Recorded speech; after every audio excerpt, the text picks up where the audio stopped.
ACP report నేను చూడలేదు. దీంట్లో ఏ జోక్యం లేదు.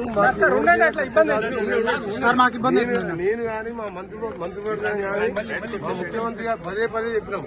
మీకు 21 నెలలైన అధికారులకు ఎవరిని అరెస్ట్ చేయలేదు, ఎవరి మీద కేసులు పెట్టలేదు. చట్ట ప్రకారమే అన్ని జరుగుతాయి. ఏ దానికైనా కమిటీ చేసినా ఆ కమిటీ రిపోర్ట్ ప్రకారం నిర్ణయాలు జరుగుతాయి తప్ప రాజకీయంగా మేము ఎవరిని కూడా కక్ష సాధింపు చర్యలకు మేము పోమని మున్నే చెప్పినాం. అదే మాట మీద పక్క రాష్ట్రాల్లో చూస్తున్నారు మీరు.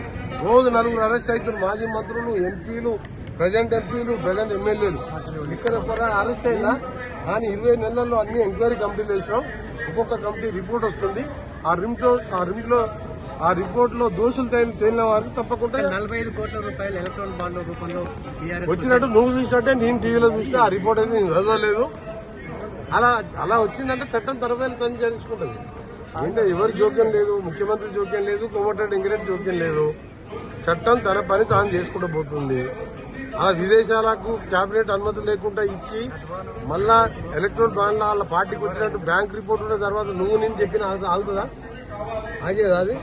అందుకనే దీనిలో మా జోక్యం లేదు. చట్ట ప్రకారమే చర్యలు చేపడతాం. ఎంతటి వారైనా సరే కాళేశ్వరంలో కానీ, ఈ కార్ రేసింగ్ లో కానీ, ధరణిలో కానీ ఎట్టి పరిస్థితుల్లో కూడా దోసుకున్న సొమ్మంతా కక్కేయాలి. మళ్ళీ దోసుకున్న సొమ్మంతా కూడా రికవరీ చేసి మళ్ళా పేదల కార్యక్రమాలు చేయాలన్నదే మా లక్ష్యం. Subscribe us and press the bell icon for more interesting updates.